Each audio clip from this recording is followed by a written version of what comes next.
And joining us now is Jonathan Spire, research fellow at the JISS, to talk about everything that's happening in the northern front and with Hezbollah, where it seems like the fighting has intensified in recent days, has it not? Very clearly so. I think because what we're seeing is that, of course, the IDF has deployed not very deeply into the field, but certainly to the first village line. There are two divisions at least now operating. So naturally, this brings with it vulnerabilities. At the same time, we should bear in mind that a number of Hezbollah fighters also have lost their lives, and that we're also in a context of quite bold Israeli actions from the air and involving special forces, reaching, of course, far beyond the border over the last 48 hours. Right.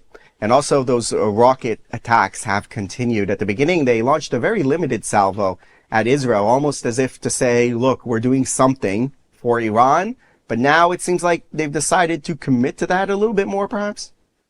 Yeah, I think so. I mean, it's kind of, there seems to be a sort of recurring error that Hezbollah in Lebanon tend to make, going all the way back to the 2006 war, actually, if you remember, with the kidnappings of and murders of the soldiers that Of course. began that war. And then also, I think, with their response on October 8th of 2023, and now again. And that error they make is that they seem to constantly underestimate the likely Israeli response to their attacks and then be surprised at the extent and depth of the Israeli response. And certainly from the statement made by Sheikh Naim Qassem, the current leader of Lebanese Hezbollah, this time after their attack, there's a sense they've done it. They've made the same mistake, that they're surprised. They launch a small salvo and they expect that something small and proportionate will be launched in response. That's not the way things go. A salvo of missiles is an act of war, and one side doesn't get to define the extent or nature of the other side's response. And Israel clearly, it appears, wanted in any case to deliver a very serious series of blows to Lebanese Hezbollah in the course of this war with Iran. And in a certain sense, Lebanese Hezbollah afforded Israel the possibility of that by choosing to enter the war with that relatively small salvo that you mentioned. But is it really an error, as you say? Because Hezbollah knows that Israel is more powerful than them, and their goal essentially is to have this endless war of attrition that, in the end of the day, might delegitimize Israel and weaken it. So I ask, really, what have they been trying to achieve all the time in all of these actions? This action, the October 8th action, you mentioned 2006, that some people have forgotten, we in Israel have not. Is that not the goal, just to be endlessly at war with Israel to the point where Israel is delegitimized on the international stage, or the Lebanese public turns against Israel? Although I think the Lebanese public is turning against Hezbollah, if anything.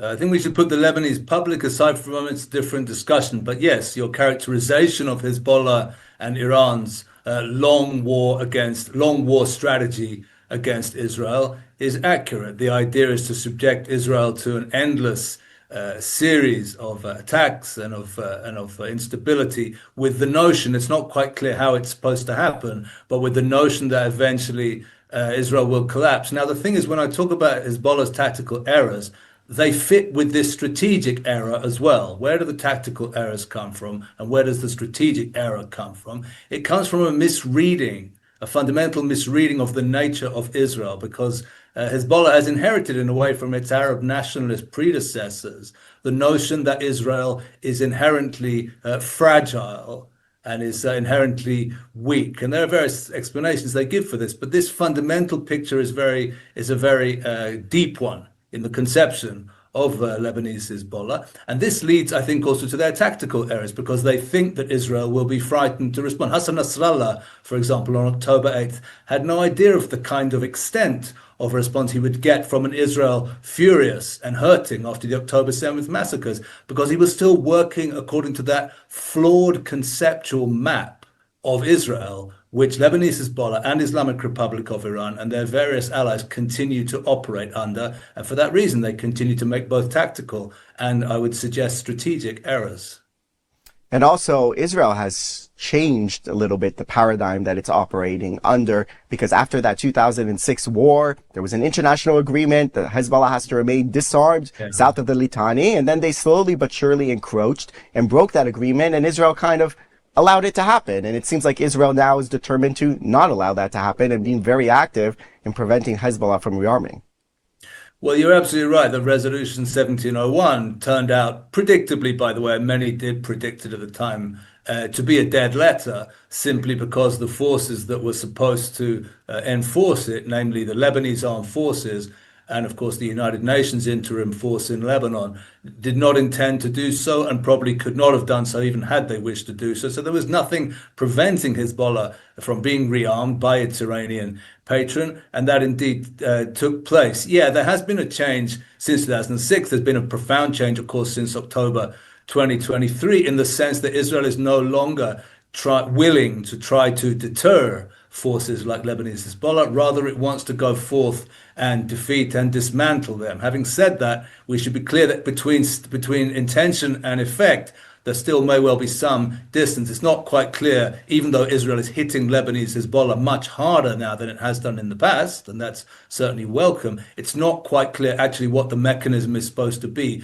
to permanently dismantle Hezbollah. And in my estimation, at least, it's just as likely after this round is finished that Hezbollah will be severely damaged and hurting, but nevertheless still in existence, because it's just not quite clear what's supposed to be the instrument to take it out of existence. Short, of course, of the fall of the Islamic Republic of Iran regime. If the Islamic Republic of Iran regime falls in Tehran, then Lebanese Hezbollah will be finished. But much less than that, and of course without an Israeli major ground action into Lebanon, which I think Israel doesn't want, it's hard to see what exactly this mechanism is, which is supposed to permanently dismantle Hezbollah.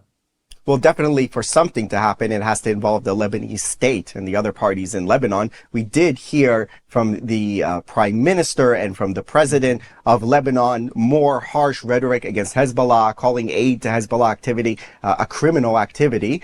But they just don't seem to have the means or the will to really resist Hezbollah in the end of the day. What role do you think the Lebanese state, the Lebanese public is playing in maybe weakening Hezbollah or curtailing its abilities a little bit, because it seems like that final solution of Hezbollah not being a player is not likely to come from the Lebanese government?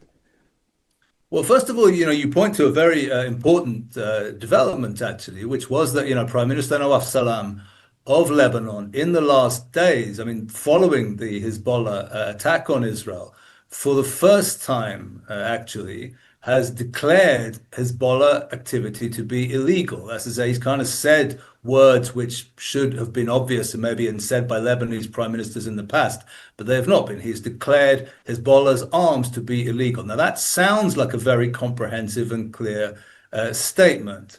But what we're already seeing is that, the instrument or mechanism that he ought to possess to be able to enforce that declaration, namely the Lebanese armed forces, is simply not fit for purpose. And what we've seen in the last 24 hours, by the way, are statements from the LAF Chief of Staff, General Rodolphe Haikal, that he's not able to carry out these necessary action for as long as Israel is continuing in its attacks. Now, that's a fairly feeble excuse, I might suggest. And I think most analysts would agree that the real reason why the Lebanese armed forces is not able or is not going to carry out the dismantling or disarming of Hezbollah, well, it's twofold. Firstly, because the political will is not there.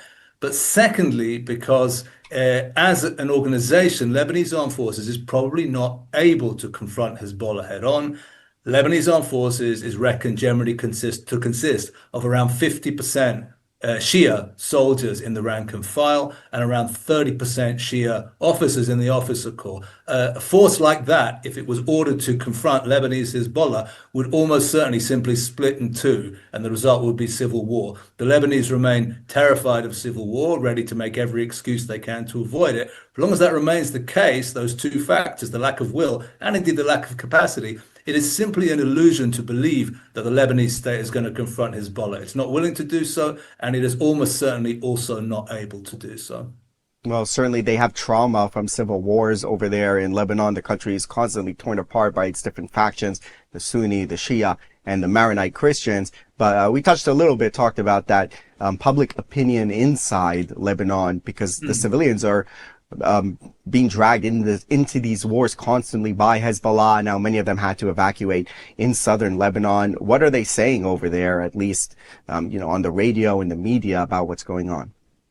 Yeah, this is something which actually, again, is quite new and is very interesting, which is that for the first time, at least that I can remember, we maybe are seeing the kind of barrier of fear, specifically among the Lebanese Shia community, of criticizing Hezbollah being broken. It's not a new thing, by the way, to hear Christian Lebanese or Sunni Lebanese being critical of Hezbollah. I mean, all available polling, and you can do polling in Lebanon, suggests that those communities, in any case, don't support Hezbollah, don't regard it as representing them, and don't wish to support it. But the Shia community has, in the past, solidly mobilized behind Hezbollah, or at least avoided, at least observed a certain kind of taboo regarding the possibility of serious criticism of the organization. And certainly a great deal of evidence on media and social media would now suggest that that taboo has to a great extent been broken, because we have seen ample evidence over the last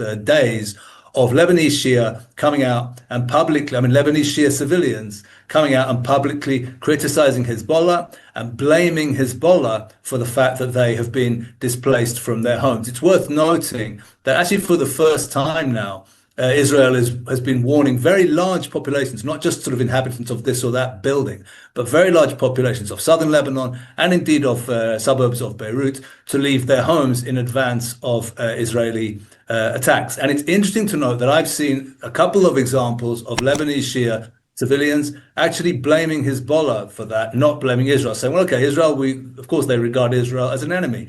But they say, well, Israel actually warns us when it's time to leave, whereas Hezbollah, when it comes to fire on Israel, doesn't give any warning. It comes sometimes in the middle of the night to Shia areas to fire on Israel, and thus puts, sleeping kids and babies and civilians at risk. And there is a growing sense, I think, especially because of the very severe mauling that Hezbollah received from Israel. If you remember, in those last months of 2024, when Israel went on the offensive, there's a very clear sense among many Lebanese, I think, that Hezbollah, is a damaged vessel. It's suffered considerable setbacks, and it's prepared to kind of mortgage the future and security of Lebanese people in order to try to win back some of that kudos that it feels that it's lost. And many Lebanese just don't want to be forced to be part of that equation. They resent doing so. They're being made to do so. They resent being forced to leave their homes for a second time in the course of 2 years. And it appears they are no longer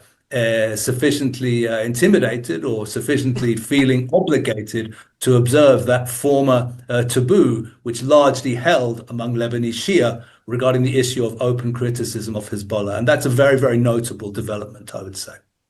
Certainly, the public opinion and the conditions in Lebanon are constantly changing, and something that we need to keep an eye on as the war has erupted over there as well. Again, reminder to everyone, 2 IDF soldiers killed on the Lebanon front today, announced today. Jonathan Spire, research fellow at the JISS. Thank you very much for that comprehensive breakdown of the war with Thanks. Hezbollah. Thank you.